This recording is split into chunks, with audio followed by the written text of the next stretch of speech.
Jesus said, "Do not think that I came to bring peace on the earth. I did not come to bring peace, but a sword." That's Matthew 10:34. Christians have read it two opposite ways for centuries. One reading uses it to endorse Christian militarism. The other treats it as a contradiction Jesus must not have actually said. Both readings are wrong.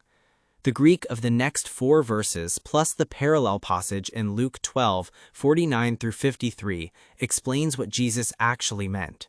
The sword is not a weapon of warfare. The peace he denies is not the peace he promises elsewhere. The verse fits a coherent kingdom allegiance framework, and the answer is harder than either of the popular readings. To understand what Jesus was claiming about his own mission, you have to read verse 34 with the four verses that immediately follow. The two popular misreadings sit on opposite ends. Reading 1, Jesus endorses violence. The sword is a weapon. Christian militarism has used this verse for centuries, from medieval crusaders to modern political religion, to justify aggression as somehow Christ-like. The Greek does not support this. Reading 2, the verse contradicts Jesus' Prince of Peace identity. Skeptics use it as a proof text for Bible contradictions. Devotional readers explain it away or skip past it. The Greek does not support this either. Both misreadings depend on reading verse 34 as a standalone sentence, abstracted from the four verses that immediately follow. The Greek manuscript tradition has no such break. Verses 34 through 39 are one continuous unit. Verse 35 begins with "for." It explains what kind of sword. Verse 36 quotes the prophet Micah on family division. Verse 37 reframes family allegiance under kingdom allegiance. Verses 38 and 39 introduce the cross and the cost of discipleship. The sword is what verse 35 says it is. The sword is not a military weapon. The sword is the instrument of relational rupture that follows when kingdom allegiance supersedes biological family allegiance. Two Greek words make this unmistakable: makairon, the kind of sword Jesus names, and diamerismon, the word Luke uses for the same teaching in his parallel account. In a minute, I'm going to walk you through both Greek words plus the Isaiah 9 Prince of Peace tension, and the resolution is one of the cleanest exegetical resolutions in the New Testament. But first, you need to see the immediate context, because it does the heavy lifting. The Greek word for sword in Matthew 10:34 is makairon. In the first century, this was the short blade used by Roman soldiers for close quarters work, the gladius, the soldier's secondary weapon.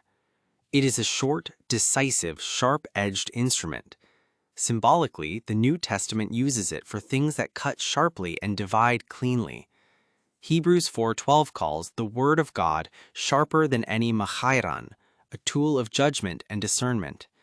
Ephesians 6:17 names the sword of the Spirit, which is the Word of God. When Jesus uses makairon here, he's in the symbolic register the rest of the New Testament uses. The sword stands for decisive separation, the cut, not warfare. Verse 35. For I have come to set a man against his father, and a daughter against her mother, and a daughter-in-law against her mother-in-law. The structure of the sentence is causal, for. Jesus is explaining the sword. The sword is the rupture that his message creates within biological families when one member follows him and another does not. Jesus quotes Micah 7:6 here, an Old Testament prophetic text about social fragmentation under judgment. Verse 36, and a person's enemies will be those of his own household. Verse 37, whoever loves father or mother more than me is not worthy of me. The hierarchy is named.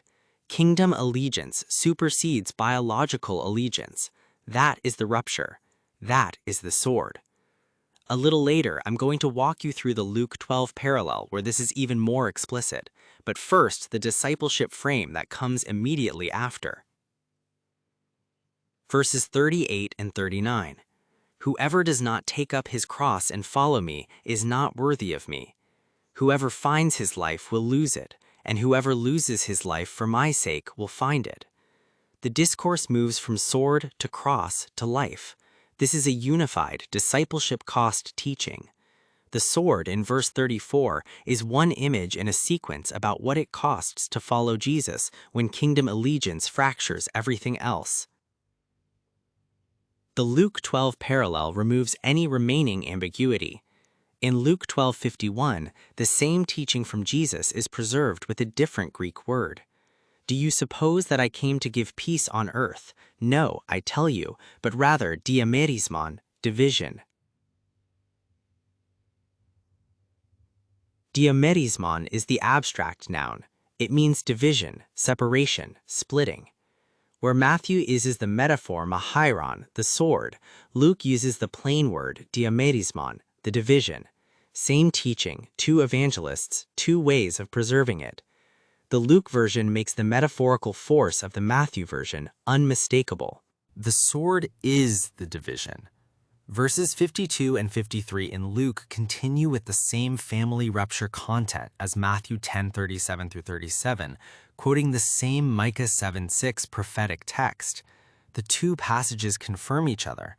The sword in Matthew is the division in Luke. Family rupture, not warfare. Here is the curveball most readers feel without being able to name. Isaiah 9:6, one of the most quoted messianic prophecies in the Old Testament, names the coming Messiah as the Prince of Peace. Christians sing this every Christmas.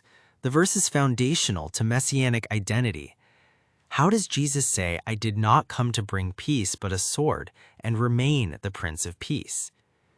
The resurrection is one of the cleanest in New Testament theology, and it is the two ages framework.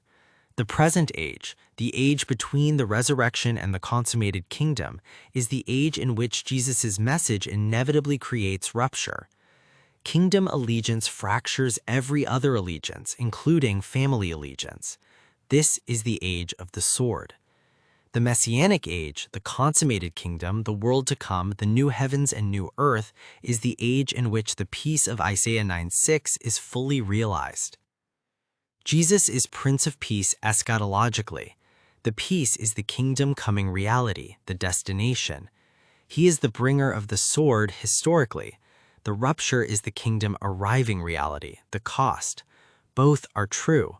They name different temporal locations in one coherent claim about who he is and what his mission produces in the world.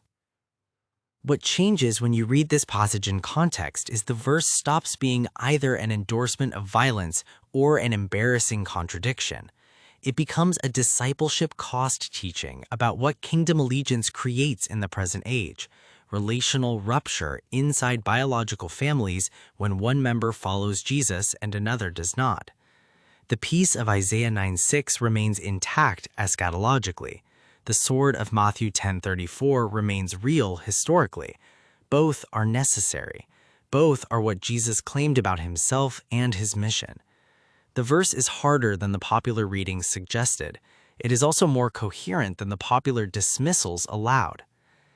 If Matthew 10:34 reframed how Jesus' mission lands in the present age, the next video on the channel goes deeper into how the New Testament writers thought about the two ages, because the apocalyptic framework Paul inherited from Second Temple Judaism is the structure underneath almost every New Testament claim about salvation, and most Christians have never been shown the framework that makes everything else make sense.